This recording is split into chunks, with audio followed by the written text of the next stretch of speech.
Time to talk some Cleveland Browns football. No, we're not going to mention Kareem Hunt. We're going to go to the defensive side of the ball. I believe the most important hire the Browns made after Freddie Kitchens, the defensive coordinator, because this is a guy that's going to be in charge of the defense, and that needs to improve. The Browns went with Steve Wilks, who had head coaching experience, and Wilks has a very definitive style in mind.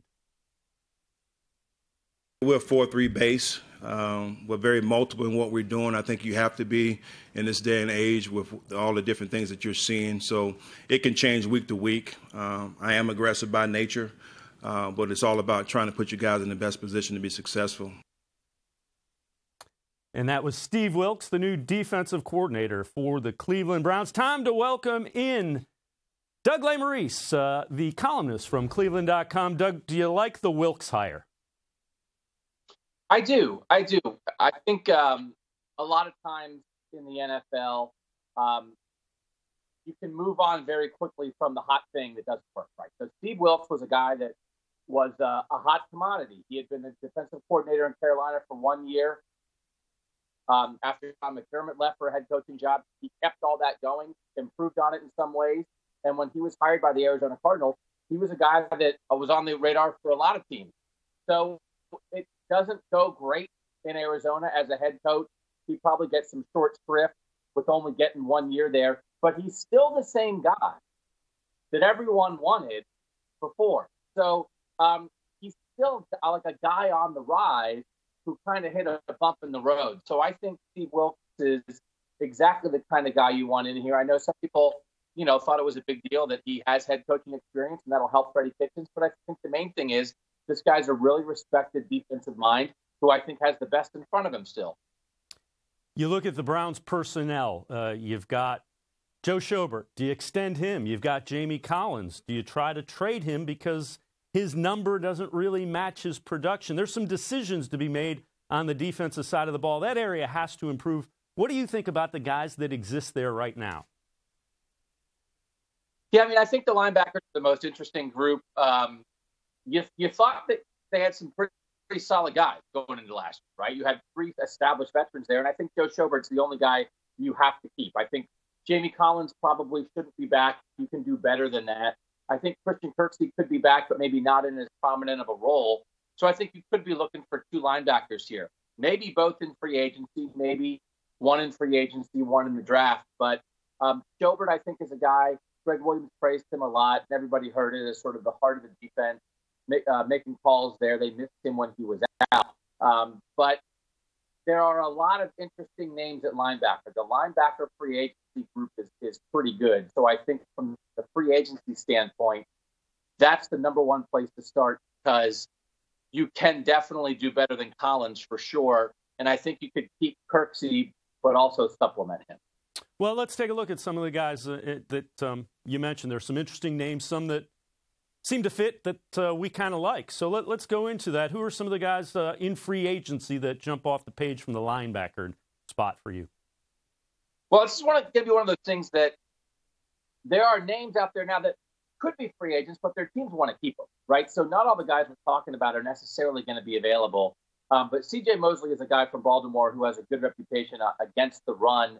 And Joe Schobert is a guy who's really good in coverage. But I think against the run is where the linebackers fell short at times last year. So I think C.J. Mosley is really interesting there.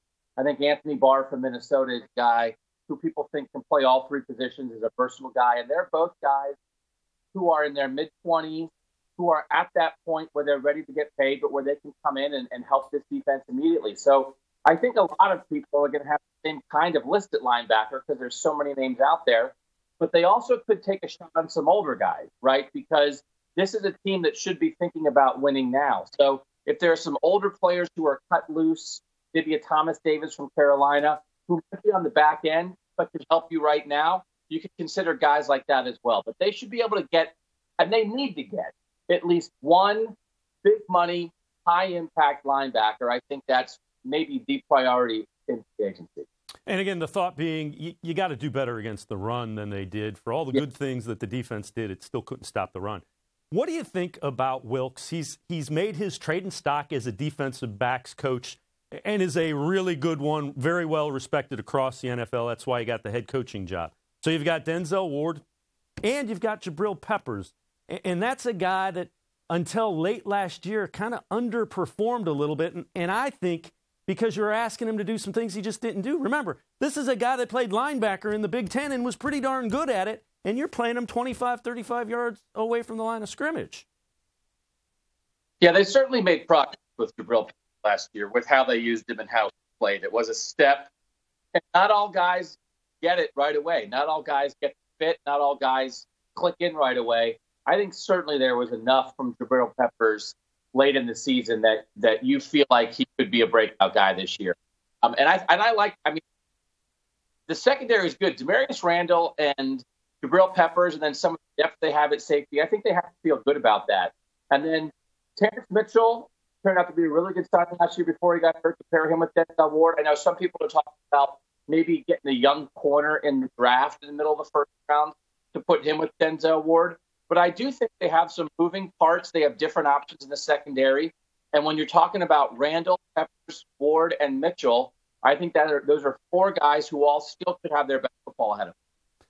Let's look a little bit at the line. And I think a guy that might not have done as well as the Browns thought he would was Emmanuel Ogbah, that bookend defensive end to Myles Garrett. Is that a guy that, you know, he's got to do well this year, or you got to find somebody that can help Myles Garrett on the other side?